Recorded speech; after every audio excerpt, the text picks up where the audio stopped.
Coming to you mere miles from the ACC headquarters in Greensboro, North Carolina, this is Lance D in the Man Cave studio with your weekly ACC basketball update. We have another week of ACC hoops in the books, and we're seeing a few of the teams at the top of the conference finally take some losses. Virginia, most notably, having their first conference loss of the year. We also saw Florida State lose for the first time in about a month now. So maybe there's a bit more room at the top of the conference than people were anticipating. A quick recap of where things stand in the top portion of the conference. We have Virginia at 7-1 overall, Virginia Tech at 7-2, Florida State at 6-2, just played one less game than VT. The North Carolina team is at 6-3, and then Louisville and Duke are both at 5-3. Again, just one less game played and one less win earned. Now Georgia Tech is also at 4-3, so I suppose at the same number of losses, but they've played two fewer games than UNC has. And that brings up an interesting point for where things are going to finish in the conference this year. Barring large changes in terms of other teams being able to gain multiple games or end up having to postpone or cancel multiple games, I think we're going to finish the year with some teams having played 19 or 20 of the 20 scheduled games that everyone had hoped for, and we might see some other teams with as few as 15 or 16 games played in conference. My understanding is the conference is going to use the overall win percentage to decide, placement for the ACC tournament, and I guess declaring a regular season champion as well. So that may well become a factor that we see a team that just didn't have the opportunity to get some more wins in, or vice versa, maybe a team that just didn't have to play some of the harder games ends up playing 3 or 4 less games and maybe avoiding some of those top teams to just move up or down the rankings. It will be interesting to see, and hopefully we're going to see fewer games getting postponed, but every week it seems like there's another team and we're missing some more games, so who knows what the future will hold. But let's look back over this last week and just point out some highlights. I would start with individual performance, and one thing I do want to point out is that when I pick an individual performance of the week, I am just looking at a performance from one single game. I know the ACC will put out their player of the week, and typically that's their average that's usually coming from the 2 games that most teams will play in a week. But for this past week, I think I have to start with Virginia Tech's Aluma as the player of the week. They played and took down the top team in the ACC in Virginia over the weekend. Aluma really led the Hokies in a second half rally to really stump Virginia coming down the line. But Aluma finished with 29 points, 10 rebounds, and 4 assists. Guy's just been playing really high-level basketball this season. I think barring something changing here in the next month or so, he's a surefire first-team all-conference guy. Is probably in the conversation for player of the year as well. Past Aluma, I will give an honorable mention to UNC's Armando Bacot. He had a really solid game midweek against Pittsburgh and helped the Tar Heels get a road win over the Panthers. Bacot posted 21 points, 10 rebounds, and 3 blocks in that road win. So, congrats to those guys, really upping their play and, again, putting themselves in conversations for honors like being first team all-conference.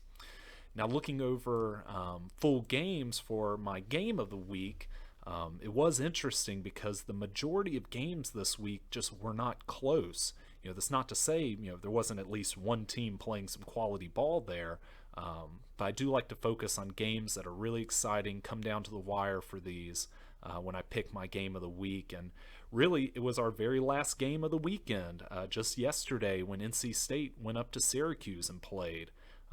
State had a great first half, really, to be without 2 of their best players. I think they're going to be without, unfortunately, their best player, Devin Daniels, moving forward this season due to a leg injury, I think an ACL tear. but they were also without DJ Funderburk, arguably their best scoring big man. And NC State didn't look any worse for the wear in their first half. They really lit it up. I thought they might hit 50 points. They were just shy of that, but still a really strong first half. And I think Syracuse got a shot just before the halftime buzzer to cut to 9-point lead for the Wolfpack. But Syracuse, fought back, made some changes at half, and maybe 7-8 minutes into the second half, we were all tied up, and it was a back and forth affair. One of those games where just the whole time coming down the wire in the second half, it feels like the lead's changing with every possession. But with a couple of minutes left, Syracuse had taken a lead and kind of hung on for a minute or so. NC State manage, they got fouled on a 3-point shot in the last minute, and were able to make all 3 free throws to cut the Syracuse lead to 1. But unfortunately, with time running down, State was kind of forced to foul and put Syracuse to the line 1-1, up 1. And the Syracuse player, I think it was Griffin, hit both of his free throws to give them a 3-point lead with 4 seconds left. And now credit to NC State, because they got the ball in those 4 seconds all the way down the court and did get a shot off right at the 3-point line at the buzzer. That if it had been good would have sent the game to overtime, but it was off its mark by a bit and hit the side of the backboard. So congrats to Syracuse on winning a close game. It's one of the first close games they really played in here recently. It's, again, I think I mentioned this last week, it feels like every Syracuse game is them winning by 10, 15 points or losing by 15 points. So still don't know what to expect out of that group right now with so many shooters, but they got the win there and defended home court, so to say. Well, if we look ahead to the upcoming week of basketball in the ACC, the conversation starts and ends with the biggest rivalry, arguably in sports, certainly in college basketball, and we'll get to see the first chapter of 2021's Carolina-Duke rivalry. Now, this will be an interesting game. UNC is going to Durham, playing Cameron, be on ESPN this Saturday. That's February 6th at 7 p.m. But I don't know what to expect with a Carolina-Duke game, Cameron Indoor Stadium, but no fans, no Cameron crazies, none of the the voodoo they put on players as Carolina's inbounding the ball. I know that typically the fans can really surge a rally from the Blue Devils in a game. My guess is this will be a very close game, though.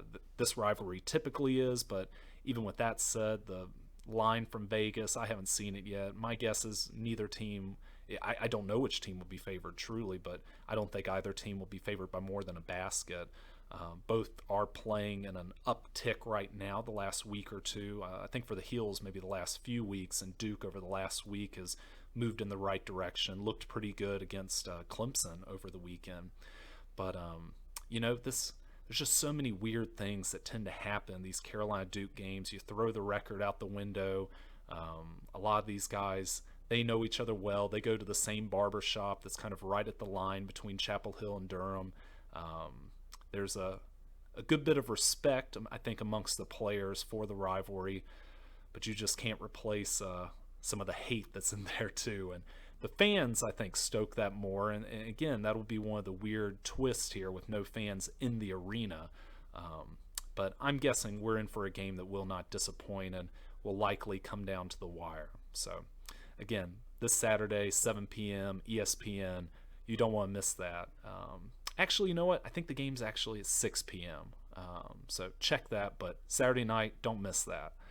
Otherwise, I'm sure we'll have some good basketball this week. And you never know when there's going to be a surprise team. Wake Forest now has 2 wins in conference, and a week and a half ago, I know they're coming into the easier part of their ACC stretch, but I did not anticipate that they would already be at 2 wins. I questioned at the start of the year if they would get to 2 wins on the season, so more power to them.